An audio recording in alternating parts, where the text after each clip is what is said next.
Good morning, good afternoon, good evening, and welcome to Martyn Lucas Investor. Here on the main channel, you are watching Verizon.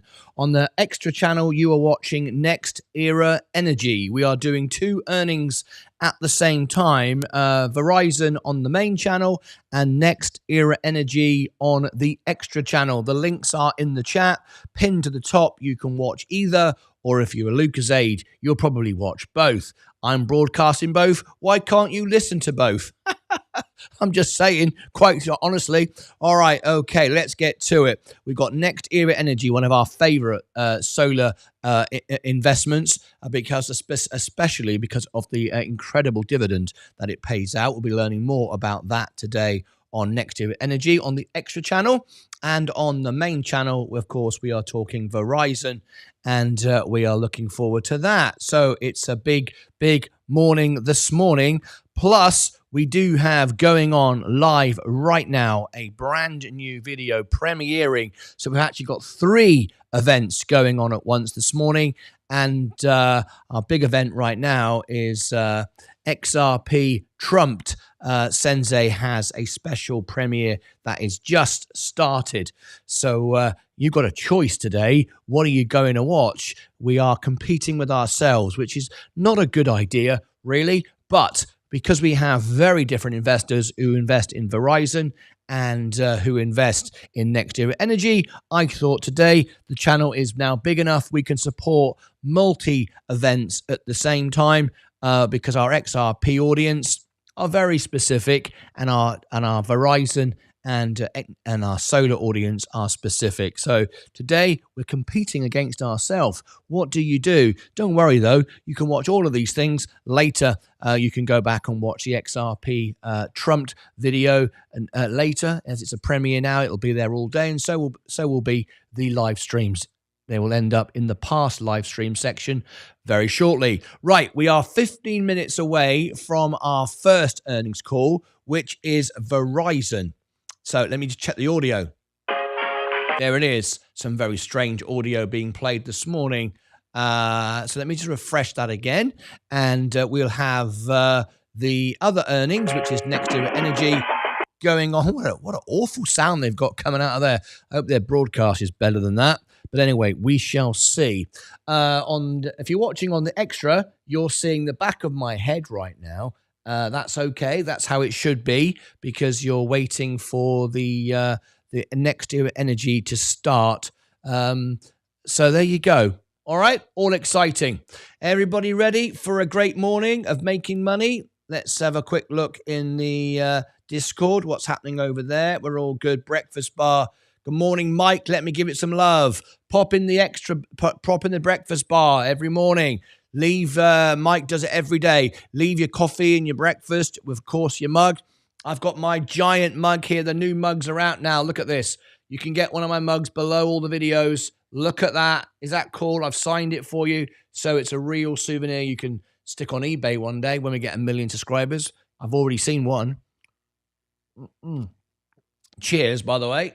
Lovely cup of tea and a giant mug. I'm very happy with my new mugs. Let me check. I've got a message just coming in from Stacy. Let me clear off the screen because it's private. There you go. Thank you very much, Stacy. I just appreciate your message to me there. Let's make sure the NextEra Energy is running. Yes, NextEra Energy, please tap the like button. It's a different channel. The extra channel is very different than the main channel. So please do tap the like button and subscribe. They are very different channels. Let me check the audio feed there. To me there. Yes, that's bloody marvelous. Great. Here on the main channel, tap the like button and consider subscribing. Don't know why I'm saying it showing you twice, because I just showed you and it doesn't really matter, does it really? Anyway, there you go. I want to thank everybody. We are absolutely on fire again. 61,158 subscribers. We smashed through 61. We're already heading up to 62. You know what I want? I want 100,000 subscribers. I want to fill Wembley Stadium. That's what I want to do. All right. Okay. Happening now on the main channel as well. There's a premiere playing right now. And we have, how many do we have watching there right now? Looks like we have 84 people watching our premiere. Hope they all tap the like button. I see Poor Man, Rich Man, Classic Carnut. They're in there at the moment watching that from Sensei. Good stuff. That's our XRP Trump video, which was recorded yesterday. If you saw Sensei's late night show after me. All right, if you're over there on the Extra channel, welcome to you.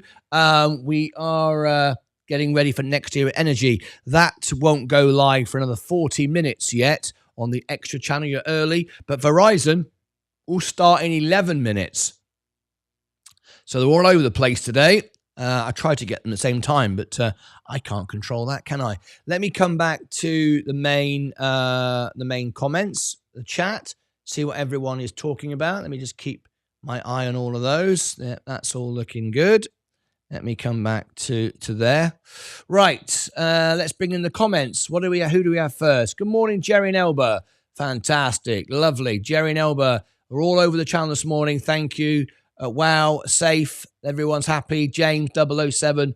Good morning. It's time for a nice, refreshing cup of tea. You know what, James? We need to get back into our tradition. You know what I'm going to do? I'm going to put the spotlight on. The microphone, the Neumann inheritance from my dear mother when she passed away. I used the money to buy that microphone. There's my Neumann hand-built microphone. And here is our cup of tea. James, cheers, mate. Thank you very much. Get yourself a giant mug. These are great. I love it. Nice cup of tea to start the day. Thank you, James. Let's turn the spotlight out. And let me come back to you. Let's have a look. We have a gale force. Yes, I know. In Cornwall yesterday, near my house. In Cornwall, we had a tornado touched the ground. Yes, in Cornwall, England, a tornado touched the ground. Unflipping believable. Positive energy, always. Kazansky, good morning. Mike, good morning. How are you? How are you, mate? How's Lisa? Morning, everyone from Savage Faith Creations. Good morning. Hi, Kazansky. VZ made estimated ESP 110. Let's scroll down and let's see what we shall see. Yes, estimate. It made estimations. Did not beat or lose, but it made estimations. Disappointing, I would have thought, for them. They've been trending up. This was a low expectation, and they simply met expectations. I'm sure we'll be learning about that on the call. Nevertheless, though, the stock is rising steadily, gently at the moment. If you're over on the Extra channel, we've got coming up for you shortly NextEra Energy. You're watching the chart of NextEra Energy. Thanks to all of you for being there on the NextEra Energy earnings. We've got the link back to the main here on the main channel. You can also link back to NextEra Energy. On the main channel, we're covering Verizon this morning.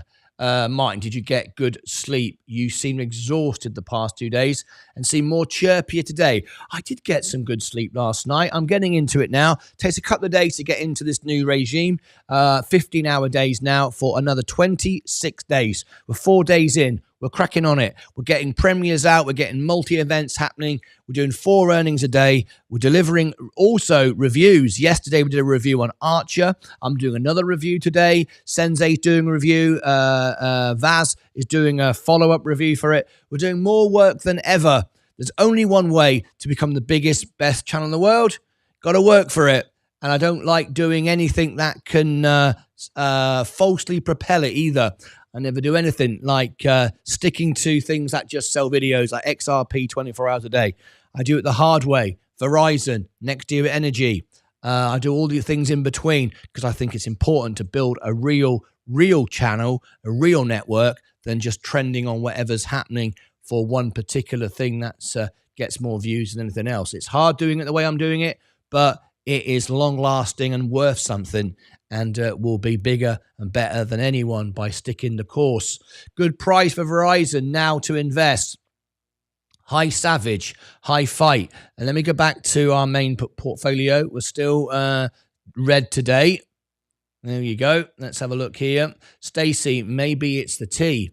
Cheers, Stacy. We all love you. I have my tea in my New Year's mug this morning. Wonderful stuff indeed.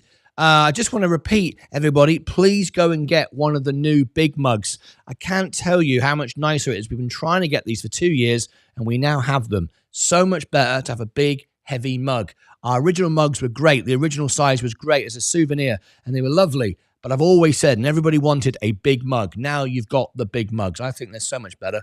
You can feel the weight of it in your hand. And it's the same price as well. Savage Faith, right, James, I want to be like them when I grow up. The green light are always good, but the blue are the best. You like the blue light? Well, look, we can do all sorts. We can go any color you want, actually. But we are, should we be green? It is green, isn't it? Isn't it green? The stock green? What do you think? When I do the earnings, you might notice I tend to be in blue because I don't know. That's the way I do the earnings. Don't know why that is. Good morning, family. I just heard a wheelie bin blowing away in the gale force. Oh my gosh, dear oh dear. Ready for Friday night music night? Yes, I can't wait. It's been a long week. And we're going to have a nice bit of music tonight. Cheers, Lucas AIDS. Cheers. Lisa is still awaiting for a doctor-surgeon appointment first week in February. I'm sure you'll keep us updated. Good morning. Is it too late to invest in XRP? I wouldn't say so if you believe it's going to $10, which we do. It hasn't really reacted to the Trump situation. If you remember, I said it wouldn't. It was quite funny, really, because the one reason why people love crypto, allegedly, was because it's decentralized. It's got nothing to do with the government. And yet everyone's really excited if Trump signs an agreement. Think of the hypocrisy and nonsense in that. But that's what people want. Crazy, isn't it? Give the people what they want. I mean, seriously. And like we said, nothing would actually happen when Trump signed an order. Those orders don't do very much. They're very theatrical. They'll be challenged by the courts, and most will be thrown out anyway. But at the end of the day, what does it actually do for the coin? It says very little. America's going to have a reserve. Well, are you saying you're going to buy 1 billion Bitcoin? No, not saying anything. It doesn't mean a great deal. However, it draws attention to it. It is big news. It's what everybody wanted. But like I said, it doesn't do anything. And I was right. It didn't do anything. So there we go. It is what it is. But what does do something is Verizon makes money. And we're watching that this morning. On the Extra Channel, if you're over there on the Extra Channel, we have got NextEra Energy. You are half an hour away from that earnings, so please stand by. Please stand by, everybody, on NextEra Energy. And here on the main channel, we've got one of our smallest audiences today. The reason for that is because we have a premiere going on right now for XRP, which is getting all the audience over there on the main channel as a premiere, as opposed to being a live stream. It's a premiere I've just put out for Sensei. And there you go. That's going out right now. Right, we are just a few minutes to go before Verizon starts. When Verizon starts, you will see me here, but I'll be muted. It'll be kind of strange because I'll be talking to those on the Extra Channel, which will be weird because there'll be audio playing from here, won't there? Yes, that'll be kind of strange. So I'll have to keep interrupting. Yeah, that'll be a bit weird. Anyway, it is what it is. Right, okay. There's the audio for Verizon. Not a lot going on there at the minute. We've got about 2 minutes to go. And of course, they will be a couple of minutes late. That's not being, well, it is being late. I've never understood why, billion-dollar companies, publicly traded companies who wish to speak to their investors always go a few minutes late. I would love to ask that question. One day I'll ask that. I've been on an earnings call. I've got another one coming up soon. I'd love to ask that question. Why are earnings calls always late? Tell me that, eh? Tell me that. I'd like to know why that is. But it is what it is. Never understand it. We want your money. We want to tell you about our business, except we go late and it's what we do. Don't get it. Don't get it. All right, we are 1 minute to go before the Verizon earnings. The overall markets are a bit flat today. Not really much. My overall portfolio is touching an all-time high, just off an all-time high. That's okay. Not buying. Doesn't really matter if it drops 10, 20%, quite frankly. If it does, remember I said to you I won't be buying any more shares, but if it drops 20%, then I will be, of course, because it would just be stupid not to. But that's not going to happen. But if it does, that's the only way I'll be buying more. I won't just be buying 1%, 2% dips anymore. Right. Is it too late to invest in XRP? We've answered that one. We love you, Martyn. Don't forget when the hater. Don't forget that. Don't forget that when the hater show. I appreciate that. You should be one of our members. There's the membership link. There's the Instagram and X link. There's the free training. We pay for it. We cover all the costs on Discord. There you go. Robinhood USA. If you're in the US, free shares in the US. What about free shares in the UK? Robinhood UK. Robinhood UK. There it is. Right, we're about to get the earnings. Let me mute the audio. Let me mute the audio and listen in. Listen to this. I'm not going to let you listen to it. They are playing the most ridiculous background music I've ever heard on any earnings call. I kid you not. Listen, in fact, I want you to listen. I've never heard an earnings do this. This is Verizon's music of choice.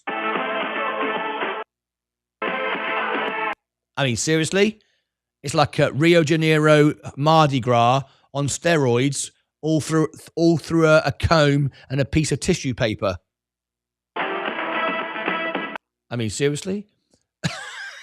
What the hell's that all about? Anyway, it is what it is. That's their choice.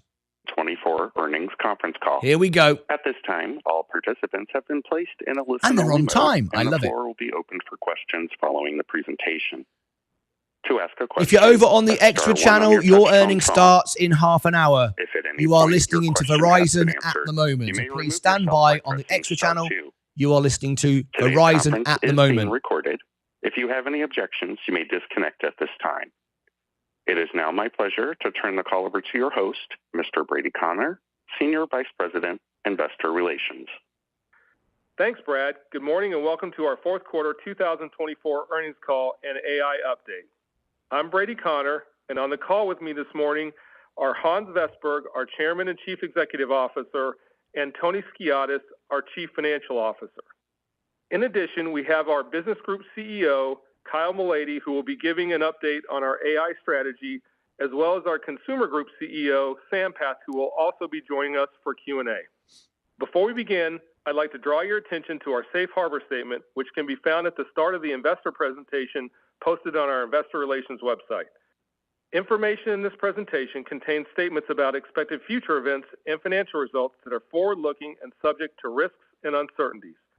Discussions of factors that may affect future results is contained in Verizon's filings with the SEC, which are available on our Investor Relations website. This presentation contains certain non-GAAP financial measures. Reconciliations of these non-GAAP measures to the most directly comparable GAAP measures are included in the financial materials posted on our website. Earlier this morning, a detailed overview of our fourth quarter and full year results was posted to our Investor Relations website. We will also be posting supplemental materials relating to today's call on our website shortly. With that, I'll turn it over to Hans. Thank you, Brady. Good morning, everyone. I will begin by addressing the wildfires and the devastation that the Los Angeles area has experienced in recent weeks. Extra channel, stand by. NEE earnings coming up. You're listening to Verizon at the moment. Please stand by. And this time is no different. Our teams are working hard to protect and restore service to affected areas, support first responders, and help neighbors safeguard themselves. The Verizon Frontline Crisis Response Team is closely coordinating with federal, state, and local public safety agencies as they continue wildfire response and mitigation efforts. Verizon's network is holding up strong, maintaining critical connectivity for the community, businesses, and first responders. Our engineers have been working around the clock, restoring nearly all of the macro cell sites that were impacted, and we will continue to be here for our employees, customers, and communities in LA. Now, let me turn to earnings. We had a successful year with great financial and operational results. We delivered on our financial guidance with 3.1% wireless service revenue growth and 2.1% adjusted EBITDA growth, both exceeding the midpoint of our guided ranges. We generated strong free cash flow while absorbing higher taxes. We added nearly 2.5 million postpaid mobility and broadband subscribers in the year while expanding our margins. We ended the year with an industry-leading quarter wireless service revenue of $20 billion. In mobility, postpaid phone net adds were nearly 900,000 for the year. Consumer postpaid phone net adds were positive with and without. On Nextra Channel, stand by. NEE earnings coming up in a minute. You're listening to Verizon right now. 500,000. Prepaid net adds, excluding SafeLink, were positive for the year and for the first time since the TracFone acquisition. This has been a great turnaround by the consumer team. On broadband, we added nearly 1.6 million subscribers and grew market share in 2024, led by continued success of fixed wireless access. We ended the year with over 12.3 million broadband subscribers, including nearly 4.6 million fixed wireless access subscribers and over $2.1 billion on fixed wireless access revenue. We're off to a great start to hit our next milestone of 8 to 9 million fixed wireless access subscribers by 2028. We continue to scale private networks, winning work with Xerox, Cummins Inc., FIFA, and more recently, the U.S. Air Force. We were the only U.S. carrier to be named a leader in the first ever Gartner Magic Quadrant for private wireless services. Gartner recognized us for our vision, the work we have done to build the market, and our industry-leading execution.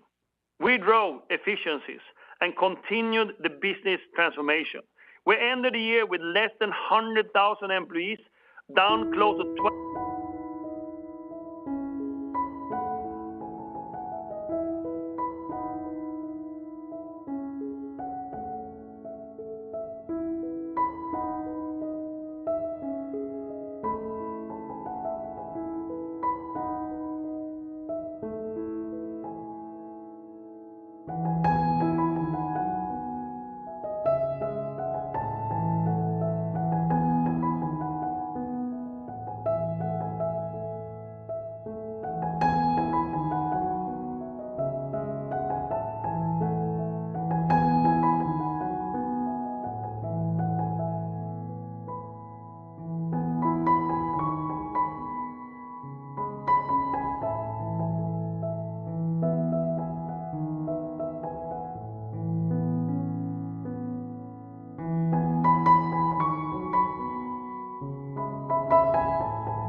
that will enable the seamless integration. Stand by on Nextra Channel. The NextEra Energy earnings is coming up in 12 minutes' time. Stand by. Third-party data centers, currently ranking a close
and also from the Stand by on the Extra Channel.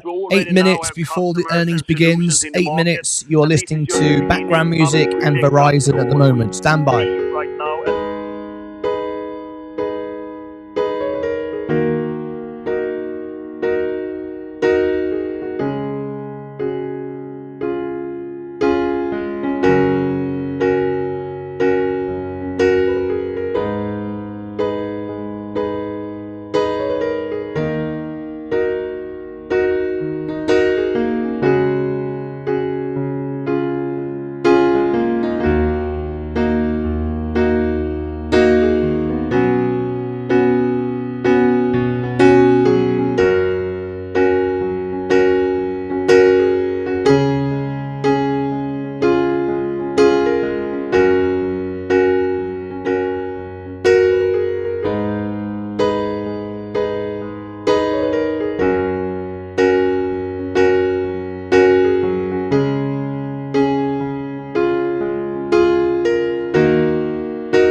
Okay.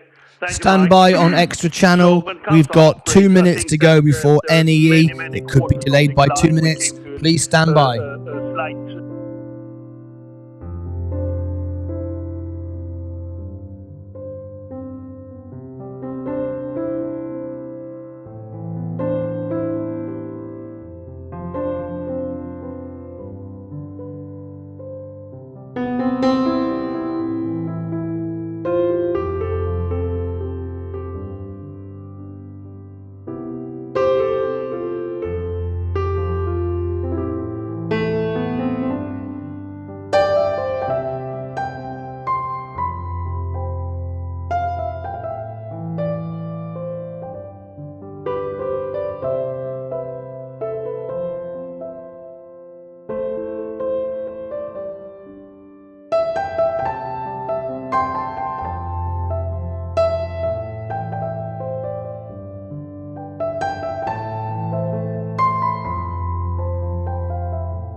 It's driven by two very Stand by on important Nextra things. Channel First, for right, NextEra right. Energy. What we want Earnings right now. just moments away. What customers will want.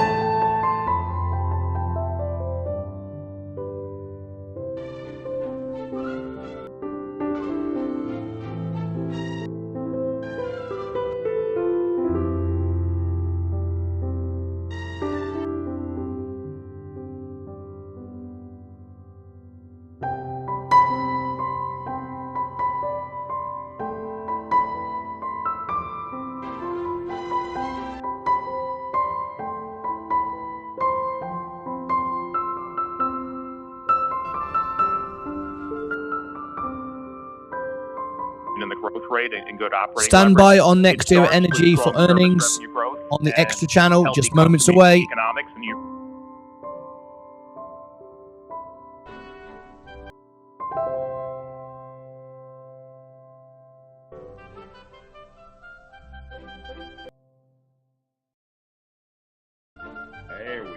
There we go. I feel like I'm at my grandmother's house. Good morning and welcome to the NextEra Energy fourth quarter and full year 2024 earnings conference call. All participants will be in a listen-only mode. Should you need assistance, please signal a conference specialist by pressing the star key followed by 0. After today's presentation, there will be an opportunity to ask questions. To ask a question, you may press star and then 1 using a touch-tone telephone. To withdraw your questions, you may press star and 2. Also note today's event is being recorded. At this time, I'd like to turn the floor over to Mark Eidelman, Director of Investor Relations. Please go ahead. Thank you, Jamie. Good morning, everyone, and thank you for joining our fourth quarter and full year 2024 financial results conference call for NextEra Energy. With me this morning are John Ketchum, Chairman, President, and Chief Executive Officer of NextEra Energy, Brian Bolster, Executive Vice President and Chief Financial Officer of NextEra Energy, Armando Pimentel, President and Chief Executive Officer of Florida Power and Light Company, Rebecca Chiava, President and Chief Executive Officer of NextEra Energy Resources, and Mark Hickson, Executive Vice President of NextEra Energy. John will start with opening remarks, and then Brian will provide an overview of our results. Our executive team will then be available to answer your questions. We will be making forward-looking statements during this call based on current expectations and assumptions, which are subject to risks and uncertainties. Actual results could differ materially from our forward-looking statements if any of our key assumptions are incorrect or because of other factors discussed in today's earnings news release and the comments made during this conference call, and the risk factors section of the accompanying presentation, or in our latest reports and filings with the Securities and Exchange Commission, each of which can be found on our website, www.nexteraenergy.com. We do not undertake any duty to update any forward-looking statements. Today's presentation also includes references to non-GAAP financial measures. You should refer to the information contained in the slides accompanying today's presentation for definitional information and reconciliations of historical non-GAAP measures to the closest GAAP financial measure. With that, I'll turn the call over to John. Thanks, Mark, and good morning, everyone. NextEra Energy had strong operational and financial performance in 2024, delivering full-year adjusted earnings per share of $3.43, up over 8% from 2023, once again at the high end of our adjusted EPS expectations range. Since 2021, we have delivered compound annual growth and adjusted EPS of over 10%, which is the highest among all top 10 power companies. In fact, if you looked over the last 5, 10, 15, and 20 years, you will see the same absolute and relative performance. Our consistent financial outperformance is due first and foremost to the efforts and execution by our team. I couldn't be more proud of how our team has continued to deliver, and I firmly believe that our track record of execution positions us to lead the build-out of energy infrastructure across the country in the coming years. NextEra Energy offers a unique value proposition with two strong businesses that we believe are strategically well-positioned to meet the growing needs of our customers with outstanding prospects for future growth.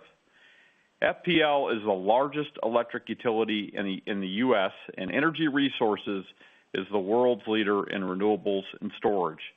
Together, we operate the largest natural gas-fired generation fleet in the country, are one of the largest nuclear operators in the U.S. and are widely viewed as an industry leader in transmission. We are one of the top 5 infrastructure investors in the United States, and we have invested more than $150 billion in our nation's energy infrastructure over the last decade, building everything from nuclear uprates, natural gas pipelines, and natural gas-fired generation to battery storage and renewables. Over the next 4 years alone, we plan to invest roughly $120 billion across the country, which would allow us to grow our combined fleet to roughly 121 gigawatts. FPL and Energy Resources individually have executed well, delivering value for our customers and shareholders. We have one of the sector's strongest balance sheets, and between the two companies, we placed into service approximately 8.7 gigawatts of new renewables and storage projects in 2024. Let me start by giving you an update on each of our businesses and then provide you with some comments on the state of our industry. FPL continued to deliver what we believe is the best customer value proposition in one of the fastest growing states in the U.S. As we approach our 100-year anniversary at FPL, our vision remains the same: to continue making smart capital investments for the benefit of our customers, be an industry leader on cost, and deliver high reliability and outstanding customer service while keeping bills as low as possible for our customers. In 2024, we continue to see the fruits of that smart capital spend. For nearly 2 decades, FPL has invested in building a stronger, smarter, and more storm-resilient grid. The performance of our system demonstrates that FPL's hardening, undergrounding, automation, and smart grid investments are providing significant benefits to our customers. Our investments in smart grid technology enabled us to avoid more than 2.7 million outages in 2024, and those investments paid off as our team responded exceptionally well in response to Hurricanes Debby, Helene, and Milton. We are able to deliver this performance and keep our bills 40% below the national average because of our focus on capital and operating efficiency and innovation. FPL continued to make smart capital investments in low-cost solar generation and battery storage, further reducing our overall fuel cost. During the year, we placed into service more than 2.2 gigawatts of new, cost-effective solar, and we expect to add more than 15 gigawatts by 2033. When combined with generation modernizations, these additions have saved customers more than $16 billion since 2001. We also continue to focus on running the business more efficiently. In 2024, we improved upon our best-in-class non-fuel O&M cost per customer, which was already 70% better than the industry's national average, saving customers over $3 billion per year versus an average performing utility. Innovation has been one of the keys to our operating efficiency. FPL is the only utility in the nation to remotely operate its fossil fleet. Our Fleet Control Center is one of the world's largest monitoring and diagnostic centers and the first in the industry to remotely operate a more than 20 gigawatt natural gas combined cycle fleet from a single location, providing real-time troubleshooting with engineering, maintenance, and operations support, and delivering world-class predictive analytics and diagnostics. This is just one example of the innovative efforts by FPL to reduce costs for our customers while continuing to provide exceptional service. Late last year, FPL filed a test year letter with the Florida Public Service Commission to initiate a rate proceeding for new rates beginning in January 2026. The stability of multi-year rate plans has allowed FPL to focus on efficiency in the business, which is critical to keeping customer bills as low as possible and has enabled FPL to maintain a strong balance sheet, which allows for consistent access to the capital markets. We look forward to the opportunity to showcase our long-term track record of providing low bills and high reliability for Floridians and our plans to build an even more resilient energy future for Florida. We believe FPL is strategically well-positioned as Florida remains one of the fastest-growing states in the U.S. with a population growth rate that is expected to grow 60% more than the national average by 2030. We plan to meet Florida's long-term growth outlook with investments in generation, transmission, and distribution infrastructure, which we believe will further enhance our best-in-class customer value proposition. Energy Resources had another record year of new renewables and storage origination, adding more than 12 gigawatts to our backlog, which includes approximately 3.3 gigawatts since our last call, a sign of the momentum of demand for new generation and renewables and storage in particular. These additions to our backlog increased 30% from the 9 gigawatts we originated in 2023, our second best year ever. To put that into context, 12 gigawatts is the size of a large utility in the U.S. Energy Resources also had a record year in solar origination and a record year in battery storage origination, again demonstrating the strong demand for renewables and storage because they are low cost and can be deployed now. Focusing for a moment on battery storage, we have deployed more than 3.4 gigawatts in total and currently have more than 7.2 gigawatts in our backlog.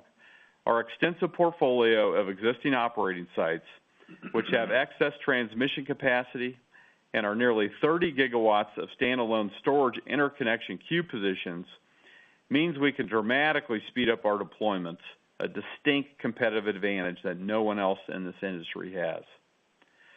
We also continue to be a leader in serving data center customers with our total renewables portfolio, including assets in operation and in backlog, at 8.3 gigawatts. However, one point that I believe is being overlooked is that power demand is everywhere, across all sectors and increasingly across utilities, municipalities, and electric cooperatives, as our 12 gigawatt year of backlog additions reflects. And as demand for power increases across all customer classes as we advance our domestic economic agenda, so does the potential price of power unless we bring new generation online quickly to meet that demand. Customers of all types are looking for low-cost ways to meet their growing power needs while reducing their exposure to higher power prices over time. Given the current power demand environment, it is more important than ever to unleash all forms of electric generation, starting with renewables, which are ready now, as I will discuss more in a minute. There is no better example of this than our own portfolio. We have originated more than 3 gigawatts in 3 of the last 5 quarters, and assuming we achieve the midpoint of our development expectations range, Energy Resources will be operating a roughly 75 gigawatt renewables portfolio by the end of 2027, which would be larger than the installed renewables capacity of all but 7 countries. In 2024, we continue to demonstrate our leadership as a supplier of choice for buyers of new generation. We announced 2 framework agreements with 2 Fortune 50 companies that have the potential to develop renewables and storage projects totaling up to 10.5 gigawatts between now and 2030, as well as a joint development agreement with Entergy. When combined, our announced framework agreements total up to a potential 15 gigawatts, demonstrating our unique position in the market and our customers' confidence in our ability to help meet the nation's need for power. And we are not sitting still as we think about our value proposition for our customers. We are constantly looking to make sure we have the most comprehensive solution set. That is why today we are pleased to announce a framework agreement with GE Vernova, where we will partner to build natural gas power generation solutions. This agreement has the potential to support multiple gigawatts for data centers, the reshoring of manufacturing, and the electrification of industry, as well as serve investor-owned utilities, municipalities, cooperatives, and commercial and industrial customers. Nobody has built more gas-fired generation over the last decade than NextEra Energy, and nobody has sold more gas turbines than GE Vernova. This collaboration brings together the nation's leading operator of natural gas-fired generation in NextEra Energy and the world's leader in natural gas and electrification technology and GE Vernova to jointly develop opportunities that we believe will enable significantly more renewables to meet growing power demand by pairing low-cost renewables for energy with gas-fired generation for capacity. Over the next 4 years, the companies plan to collaborate to identify key locations on the energy grid that would benefit from new generation. GE Vernova will incorporate its world-class natural gas generation technologies and critical electrification solutions while leveraging its financial service capabilities. NextEra Energy expects to provide customers with integrated renewable, storage, and gas-fired solutions for large loads, something we can uniquely deliver with our scale, experience, technology, and unmatched development skills. This framework agreement is just another example of why we believe Energy Resources has the most comprehensive power generation business in the world and is better positioned than ever to capitalize on long-term growth prospects. Before I turn it over to Brian, I want to take a moment to make some comments regarding the industry as we look to the years ahead. The need to add to the country's power infrastructure is no longer in doubt. Our industry's mandate is to deliver new generation and capacity solutions at the lowest cost possible in order for the U.S. to achieve the new administration's energy dominance agenda. As a leading American energy producer, this is an agenda that we support and believe we are well positioned to deliver on. At NextEra Energy, we know all forms of energy will be required to meet that mandate. If we don't build new generation to keep up with increasing demand for electricity, power prices are going to go up. Or perhaps worse, new technology or manufacturing load won't be able to connect to the grid, which would slow economic growth, and we could miss opportunities to further our leadership in AI. Renewables and storage are ready now to meet that demand and will help lower power prices. Gas-fired generation is moving forward, but won't be available at scale until 2030, and then only in certain pockets of the U.S. In addition, gas-fired generation is more expensive than it's been, with costs having more than doubled over the last 5 years due to the limited supply of gas turbines, a constrained supply chain, and much higher EPC costs. Nuclear continues to be a much longer-term option, in our opinion, due to first-of-a-kind risks and uncertainty, with nearer-term opportunities centered on recommissioning and uprate projects. Nuclear plants across the country are already serving existing demand, and there are only a few nuclear plants that can be recommissioned in the near term in an economic way. We are continuing to make progress in evaluating the recommissioning of our Duane Arnold nuclear plant in Iowa. Recently, we filed notice with the Nuclear Regulatory Commission to request a licensing change, an important first step in establishing the regulatory pathway to restore the facility's operating license and potentially restart plant operations as early as the end of 2028. While this is just one part of our broader efforts with regulators, government officials, potential customers, and other stakeholders, we are encouraged by the positive responses we have received so far from all parties involved. We also continue to evaluate alternatives such as SMRs. However, due to the risks and uncertainty, the practical reality is we are unlikely to add multiple gigawatts of new nuclear to the grid over the next decade. That means we need renewables and storage to meet demand that is here today, and as we move towards the next decade, we can supplement renewables and storage with natural gas-fired generation and, to a more limited extent, nuclear, given the time it will take to develop and build. We know this because we have experience across the entire energy value chain. Our mission is to provide our customers with the lowest cost, most reliable energy, no matter where they are located. We've been doing it for decades in Florida and across the country, and are positioned to keep doing it for years to come. Our scale and experience tells us that all forms of power generation and capacity will be needed as the U.S. tries to keep up with demand. And that same scale and experience also tells us that renewables and storage should continue to be a critical source of new energy and capacity across the country because they are lowest cost and can be deployed now.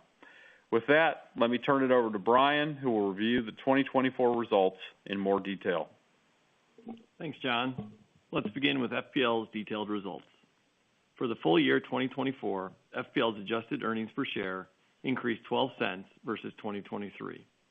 The principal driver of FPL's 2024 full-year performance was regulatory capital employed growth of approximately 10%. We continue to expect FPL's average annual growth in regulatory capital employed to be roughly 10% over the 4-year term of our current rate agreement, which runs through 2025. For the full year 2024, FPL's reported ROE for regulatory purposes will be approximately 11.4%. During the full year 2024, we used $328 million of reserve amortization, leaving FPL with a year-end 2024 balance of $895 million. FPL's capital expenditures were approximately $1.8 billion in the fourth quarter, bringing its full-year capital investments to a total of roughly $8.2 billion. Key indicators show that the Florida economy remains strong, and Florida's population continues to be one of the fastest growing in the country. Its GDP is now roughly $1.7 trillion, an increase of approximately 7% over last year. For the fourth quarter of 2024, FPL's retail sales increased 1.1% from the prior year on a weather-normalized basis, driven primarily by continued strong customer growth. In the fourth quarter of 2024, we added nearly 119,000 customers as compared to the prior year comparable quarter, bringing our total customer accounts to over 6 million. For the full year 2024, FPL's retail sales increased 1.9% from the prior year on a weather-normalized basis, also driven primarily by the strong customer growth in our service territory. As John mentioned, FPL is preparing to file a base rate case proposal that would cover the 4 years beginning 2026 through 2029 and provide customers longer-term visibility to the cost of electricity. As a reminder, for the period 2022 through the end of 2025, FPL plans to invest approximately $36 billion, with additional significant investments expected in 2026 and beyond to continue to meet the growing needs of Florida's economy. This capital will allow FPL to continue delivering outstanding value for Florida customers by keeping reliability high and fuel and other costs as low as possible. While the benefit of building a stronger, smarter grid and a cleaner, more efficient generation fleet are passed along regularly to customers through higher service reliability and lower bills, we must periodically seek recovery for these long-term investments through base rates. While the details are still being finalized, we expect the proposal to include base rate adjustments of approximately $1.55 billion starting in January of 2026 and $930 million starting in January of 2027. We also expect the proposal to request support for continued deployment of low-cost generation and capacity additions and the continuation of our solar and battery base rate adjustment, or SOBR mechanism, to recover the revenue requirements of these cost-effective projects. FPL plans to propose an ROE midpoint at 11.9%, with an allowed ROE band of plus or minus 1%. The 11.9% estimated cost of equity reflects appreciably higher interest rates and other capital markets factors we have experienced since our last rate case, and which we expect to continue during the term of the proposed 4-year rate plan. FPL also expects to propose maintaining FPL's long-standing equity ratio approved in prior base rate cases, which is intended to keep it in a position to continue to access capital as needed through 2029. We continue to believe that a strong balance sheet, which starts with an appropriate equity layer and which supports strong credit ratings, remains critical to ensure FPL maintains uninterrupted access to the capital markets, even in times of significant market disruption. It also allows us to attract capital to support the investments FPL is making to further improve the value we offer customers. FPL estimates that its proposal, along with the projections for fuel and other costs, will grow a typical residential customer bill by an average annual rate of approximately 2.5% from January 2025 through 2029. If the full amount of the requests were granted under our proposal, and assuming other utilities experience bill increases only at their historical rates of increase, we expect FPL's typical customer bills would continue to remain significantly lower than the national average through 2029. To put this proposal in context, it would result in a typical customer bill in January 2026 that is nearly 21% less than it was in real terms 20 years ago. even with our proposed base rate increases. We look forward to the opportunity to present the details of our case and expect to make our formal filing with testimony and required detailed data in February. The timeline for proceeding will ultimately be determined by the Commission, but we currently expect that we will have hearings in the third quarter and a final Commission decision in the fourth quarter in time for new rates to go in effect in January of 2026. We're open to the possibility of resolving our rate request through a fair settlement agreement. During the course of the past 22 years, FPL has entered into 5 multi-year settlement agreements that have provided customers with a high degree of rate stability and certainty and helped FPL execute to deliver its best-in-class customer value proposition. Our core focus will be to pursue a fair and objective review of our case that supports continued execution of our successful strategy for customers, and we plan to continue to provide updates throughout the process. Now let's turn to Energy Resources, which reported full-year adjusted earnings growth of more than 13% year over year. For the full year, contributions from new investments increased by 48 cents per share, reflecting continued growth of demand for our renewables and storage portfolio. Contributions from existing clean energy assets increased by 3 cents per share, primarily reflecting improved wind resource during the year and the impact of certain revenue and PTC escalation benefits inherent in our existing assets. Contributions from our gas infrastructure business decreased by 8 cents per share, most of which was recognized in the second quarter. As we discussed at the time, a combination of higher depletion expense related to an expectation for lower production, certain non-recurring items, and the sale of the Texas pipeline portfolio resulted in lower relative earnings in that quarter. Contributions since that time have been effectively flat, consistent with the expectations we provided in the second quarter. Our customer supply and trading business, which you will recall had its strong earnings in 2023, decreased results by 4 cents per share, driven by normalization of origination activity and margins, which is consistent with our expectations. Other impacts decreased results by 24 cents per share year over year. This decline reflects higher interest costs of 13 cents per share, nearly half of which is new borrowing to support our build, and a half of which reflects increased borrowing costs on existing debt. Energy Resources, again, for the third year in a row, delivered our best year ever for origination, adding more than 12 gigawatts of new renewables and battery storage projects to our backlog, which includes approximately 3.3 gigawatts since our last call. Our 2024 origination performance reflects continued strong demand from power and commercial and industrial customers looking for the least cost alternative to serve load and meet increasing demand. Our renewables backlog now stands at more than 25 gigawatts after taking into account roughly 2.4 gigawatts of new projects placed into service since our third quarter call.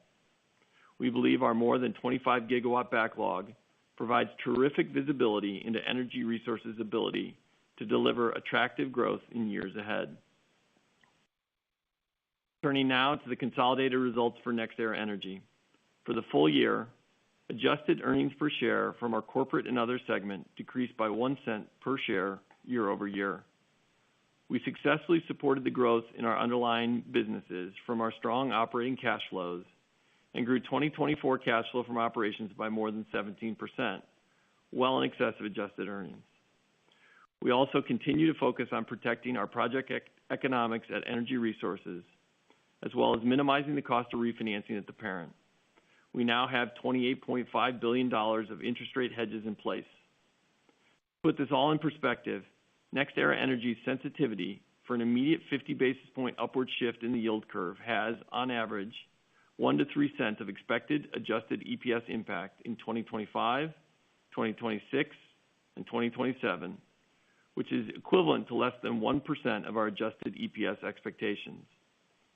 The sensitivity, of course, assumes we do not implement other offsetting initiatives, including, among others, our normal process of cost reductions and capital efficiency opportunities. As a reminder, the current interest rate environment is taken into account in our financial expectations. Overall, our funding plans for 2024 through 2027 remain consistent with the information we shared previously. For each of the last 15 years, NextEra Energy has met or exceeded its financial expectations, which is a record we're proud of. And once again, our long-term financial expectations remain unchanged. We will be disappointed if we're not able to deliver financial results at or near the top end of our adjusted EPS expectation ranges in 2025, 2026, and 2027. From 2023 to 2027, we continue to expect that our average annual growth in operating cash flow will be at or above our adjusted EPS compound annual growth rate range. And we will also continue to expect to grow our dividends per share at roughly 10% per year through at least 2026 off a 2024 base. As always, our expectations assume our caveats. That concludes our prepared remarks. And with that, we will open the line for questions. Ladies and gentlemen, at this time, we will open the line for questions. If you have a question, please press star and then 1 using a touch-tone telephone. To withdraw your questions, you may press star and 2. If you are using a speakerphone, we do ask that you please pick up the handset prior to pressing the keys to ensure the best sound quality. Once again, that is star and then 1 to join the question queue. Our first question today comes from Steve Fleishman from Wolfe Research. Please go ahead with your question. Yeah, hi, good morning, thanks. Just a couple high-level questions. So on the GEV framework agreement announcement, could you maybe give a little more color on would you co-own projects with them? And also just would you only be doing contracted projects, long-term contracts, or would you consider doing kind of new build merchant, like an ERCOT or PJM? Thanks on that. Steve, thanks for the question. First of all, we're very excited about this framework agreement with GE Vernova. Again, as I said in the prepared remarks, nobody has built more gas-fired generation, in this country, really not only over the last decade, but the last 2 decades than NextEra. So we've got significant experience. We have an 80-year relationship with GE, just terrific relationship, not only on the renewable side, but also on the gas, fire generation side with all that build that we have historically done. So I think you're bringing, 2 powerhouses together with experience in gas-fired generation. The idea would be to go after and target, large load customers and do it in an integrated way where we can combine gas-fired generation with renewable battery storage solutions, and each party would bring the expertise that you would expect to the table. In terms of the ownership, yes, they would be co-owned, as part of a 50-50, joint venture. These would be long-term contracted assets as well. We could contemplate in the right situation with the right customer, also potentially a build-own transfer on gas-fired generation as well, if it was part of a larger transaction that included renewables and other growth opportunities. But we're very excited about this. I think it, enables us to bring a comprehensive solution set that is right down our alley. Yeah, no, it makes a lot of sense. I assume it gets you access to turbines, kind of relatively quickly as well. Just one other question on, I think we call it the elephant in the room, the new administration and just the, kind of, I guess the announcement on the wind. Iberian Wolf donated £5.55 to a super chat. And then also hi Martin, can you cover land bridge pound earnings on the 26th of February? On IRA Thank you. risks. Would love any commentary on those topics. Thanks. Sure, Steve. Let me go ahead and take that. First of all, with the executive orders as a whole, very consistent with our beliefs that we need electrons. We need electrons right now, And we need to unleash, the American energy industry and achieve energy dominance. So we embrace the new administration's, mandates that have come out in these executive orders. And as part of achieving energy dominance, we're going to need all of the above solutions. We can't afford to take any options off the table. We're going to need gas. We're going to need nuclear. We're going to need renewables. We're going to need storage as well. But we can't wait because that demand is here today. I mean, if you think about it, power demand is higher than it's ever been in this country. The only close analogy you could draw is to the last, industrial revolution. And, we're expecting load demand to increase over 80% over the next 5 years, sixfold over the next 20 years. And if you think about generation types and needing all of the above, they're not all created equally in terms of timing, which is one of the things that I hit in my prepared remarks. Renewables are here today. You can build a wind project in 12 months, a storage facility in 15, and a solar project in 18 months. With gas-fired generation, we're pleased with our announcement with GE Vernova. With gas-fired generation, the country is starting from a standing start. And we've got to go find the sites. We've got to develop these sites. We've got to get gas to those sites. We got to get hands on gas turbines. If you take all those things together and you think about when is gas really going to be able to contribute at scale, I mean, we're looking at 2030 and nuclear, later than that. And we need shovels in the ground today because our customers need the power right now. I mean, if you think about it from a customer standpoint, they have already built new manufacturing facilities are well down the road that are going to need electrons. Our utility customers have already shut down existing generation. They're counting on these renewable projects, some of which include wind, to show up to be able to provide the electrons so we don't have reliability issues with their customers. Because right now we are short power in this country. And so when I think about wind and I think about our own portfolio, we don't have any offshore wind, as you all know. We've never been in the offshore wind business. And all of our onshore projects are on private land except for one. And that's a very positive fact. And the permitting process is rather limited for, onshore private land, solutions. And I go back to, our customers need the power right now. They're building new manufacturing. Utilities have already planned for it. And I know this administration, they support low-cost energy. They support domestic job creation. So I remain very optimistic that we're going to be able to work through any issues, that may come up along the way, and feel good about the future of our program. Great, thank you very much. And Steve, on IRA, let me hit your last one on IRA. I mean, okay. It's really a lot of the same points. I mean, obviously we've been spending a lot of time in Washington on advocacy around IRA, and what I will say there is, again, it's all about electrons and needing electrons right now. The power demand is here today. We need to serve it. Renewables play a very important role in all forms of energy solution. We're going to need gas to back up renewables. We'll have nuclear, later next decade. But right now, if we need solutions that are going to deliver electrons to the grid, so we don't have a power crisis.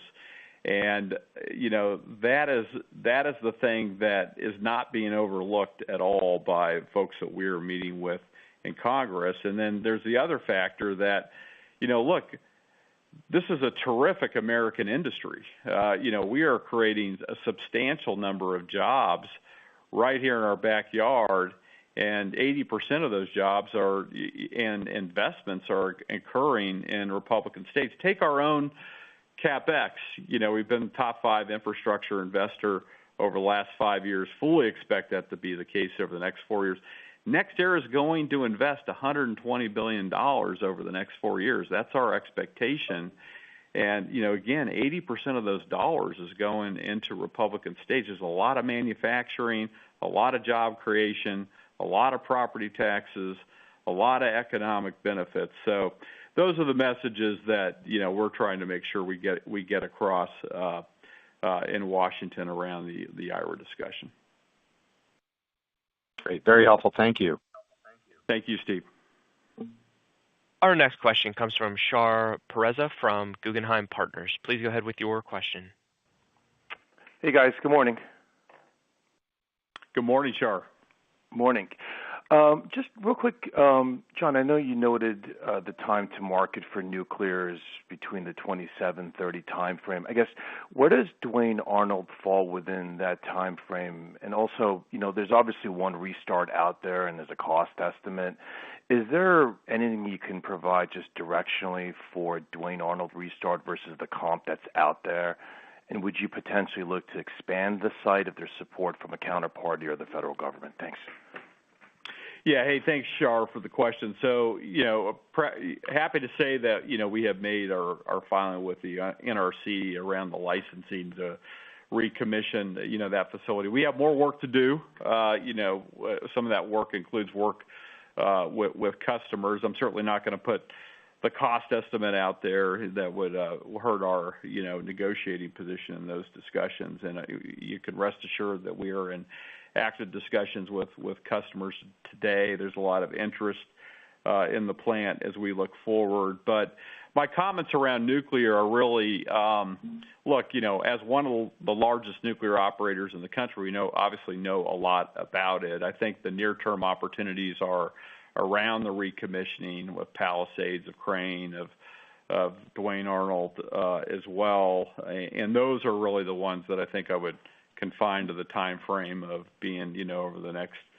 3, 4, 5 years. As you think about next decade, and my comments around next decade, those are really more around the small modular reactors, which are still a first-of-a-kind technology, have some uncertainty in terms of developing and permitting and the ability, of them to be able to be delivered to market on time and on schedule. And so as we think about small modular reactors, and we have a team internally at NextEra Energy that is focusing on nothing but small modular reactors, we'd love to be able to develop them. But as we get into them, there are, some practical limitations. So if we're thinking as a country about their ability to contribute to all the power demand that we see that's here right now, my only comment is that I would think about them more as a next decade solution, probably middle, the latter part of the next decade, if we're thinking about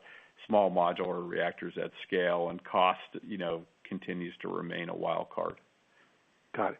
Maybe I'll just ask it a slightly different way. Just what's the condition of the plant right now, I guess, on Duane Arnold? The Duane Arnold plant is really in good shape. I mean, the only issue that we had, if I think about the facility and the condition that it's in, I mean, I think about the reactor itself and the very good condition. The only damage that we ever sustained at Duane Arnold was the derecho that took down the cooling tower. But building a cooling tower is run of the mill. I mean, you build them at gas plants, you build them at nuclear facilities as well. So that's pretty conventional construction, so not a whole lot of risk there. Got it. All right, that's perfect. And then just lastly, just to follow up on Steve's gas question there, 2030 plus, just to me seems a little far out, just given the hyperscalers' needs, including just the trends around additionality and speed to market. I think supply chain should start to ease in the next couple of years. I guess just directionally, this could be pretty, a sizable opportunity for NextEra. I guess when can this sort of start to become accretive to growth and hit the backlog? Thanks. Yeah. Hey, thanks, Shar, for the question. So, my comments, on gas are, when you look at finding a site, getting it permitted, getting gas to the facility, getting it interconnected, and then the equipment limitations of actually getting a turbine slot, getting access to that turbine, and then the EPC labor. Remember, this is an industry that really hasn't seen any active development or construction in years, and so that's my comment earlier about really beginning from a standing start. And so all of that puts pressure on cost. I mean, we've seen enormous demand, as you know, from GE Vernova's commentary for gas turbines, and it's not only domestic, it's international, and that's more than double the cost of a gas turbine. And EPC labor is in such short supply that the costs there have tripled. And I look back to just our last gas-fired facility that we built here in Florida, Juno Beach. If we take the cost we paid for that facility on a $1 per kW basis to today, I mean, the cost has tripled in price.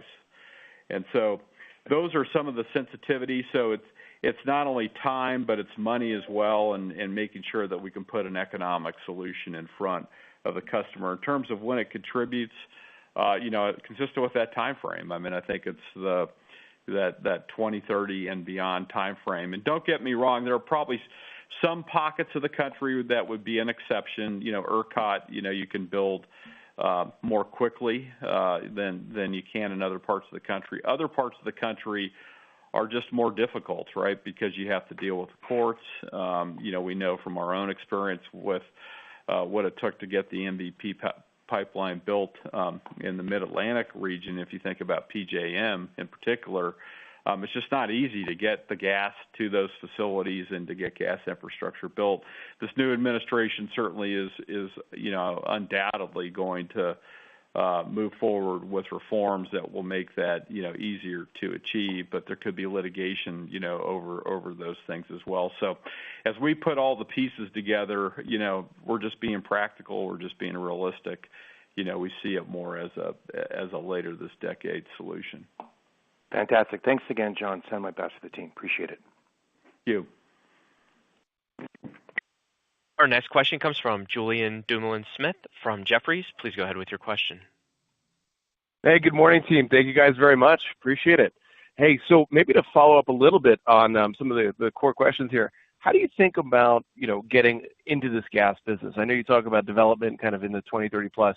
Any thoughts about strategically entering into it in a proactive way from an acquisition perspective to create some, origination prospects, right, to leverage off of? And then related, how are you thinking about, this explore pivot and having sort of a development sell-down partner? I note, for instance, your comment earlier about a 50-50 development effort with GV using their financial services effort. How do you think about the renewable side of that equation in terms of, no longer having the same sell-down vehicle as you did before? Thoughts about the monetization vector?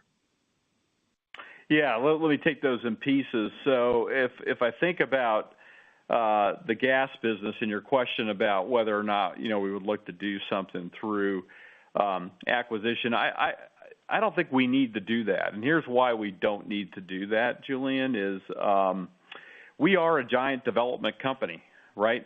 That is our business. We are a massive development company that's been up and running for, the better part of a couple of decades. We have all the pieces in place already. We have a land team, we have a permitting team, we have gas infrastructure capability to build gas pipeline laterals, to build new gas pipelines. We have a transmission business. There wouldn't be a whole lot to be gained, for us, adding a piece, but, through an acquisition, given that we already have all those components in place internally. It's an easy pivot for us to move into gas, and we've already been, up and running in that, and already have put together a nice pipeline, and we'll continue to grow that as we move forward. On the XPLR side, I really don't want to answer any questions about XPLR on this call, given that we have a call scheduled for Tuesday, but I will answer your question about sell-down vehicles and recycling capital generically for NextEra Energy. I think, as you can see with our reaffirmation of our capital recycling, plan and our equity plan that we've included in today's call, there are no changes right? No changes at all. And so we feel good about where we are in terms of our ability to recycle capital, and it has no impact again on our equity needs. And we have plenty of outlets available to be able to do that, whether that would be through XPLR or some other avenue, as we've talked about in the past. Julian, I just remind you that over the past 18, 24 months, we've recycled several $1 billion of capital that had nothing to do with Explore. So again, not only are we very comfortable with our expectations, we've been recycling capital now for a good several years through other avenues. Yeah. All right. Indeed. All righty. Well, best of luck here. Appreciate it. Talk to you soon. Julian, thank you.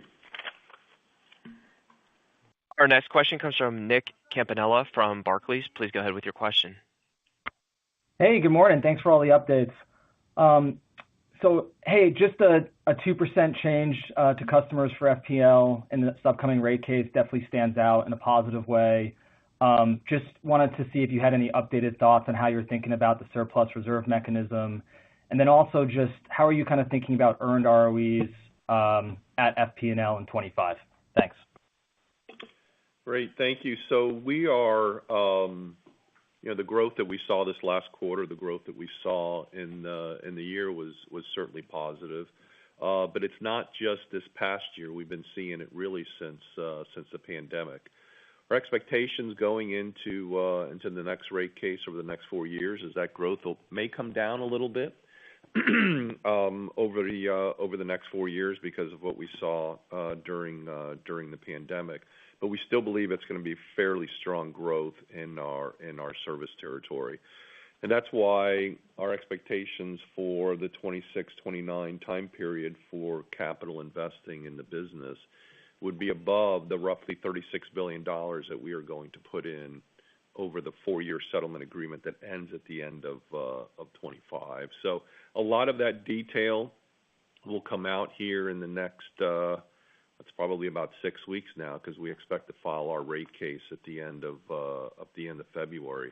Your question regarding the reserve mechanism, we're sitting at roughly $800 million after using $400 million or so in 2024. So we feel good. We're certainly not going into 2025 believing that all of the risks that we use as the surplus mechanism are behind us. We've had to tap that reserve mechanism for a lot of inflation, higher interest rates, a lot more growth in our area, and therefore a lot more CapEx expenses that we expected. So with the 11.4 ROE at the end of 2024, I expect there might be a little bit of upside to that 11.4 in 2025, but it's obviously early.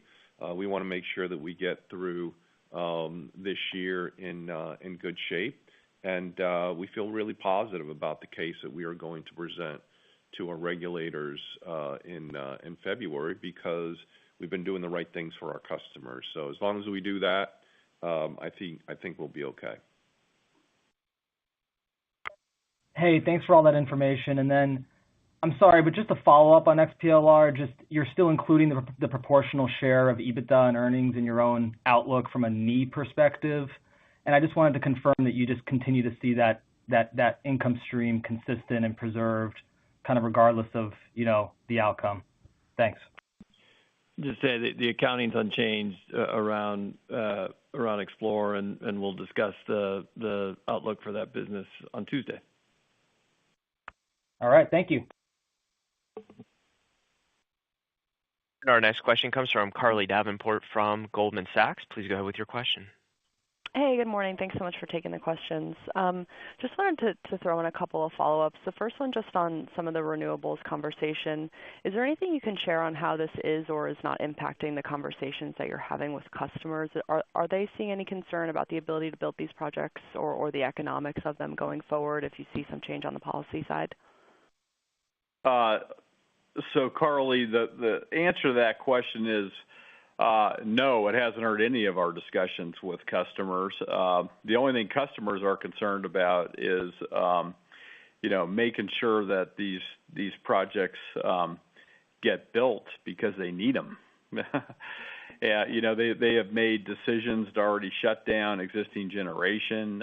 If these projects were for any reason to be delayed, which we don't believe they will be, that would have a significant impact on their ability to provide power to their own customer base. I'm talking about utilities and co-ops and municipalities who need these electrons right now, and then also with our C&I customers. I mean, these commercial industrial customers have made investments in manufacturing facilities, semiconductor chip facilities, their chemical companies. I mean, you name it, across the board. They've invested in infrastructure and are counting on the electrons to show up. So I think it's actually quite the opposite. I'd echo that, and we've had quite a number of conversations just this week with customers across the board that John just mentioned. And top of mind to them is time and money. They don't have time to get other resources available to them in the timeframes that they need, and they know that without these renewable resources, storage resources, or other things that they have in the queue, it would cost more money and cost more money for their end customers. So top of mind to them to make sure that we meet the demands of the day, and we're excited to work with them and all the stakeholders to make sure that happens. Great. Really appreciate that color. And then maybe just one on the rate side. It's become a little more topical in our conversations. Can you just refresh us on the broader interest rate hedge program? It looks like some of the interest rate sensitivities moved just a bit relative to prior disclosure. So just can you refresh us on the strategy to manage rates exposure?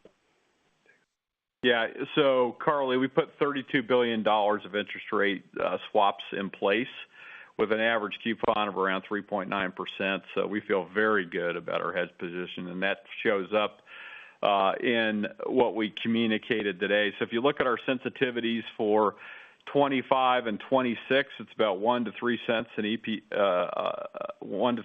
on a EPS basis. If you look at 27, it's 3 to 5 cents. So very manageable, and we keep a very close eye on interest rate risk exposure around the portfolio, but feel good where we are with $32 billion of interest rate swaps in place.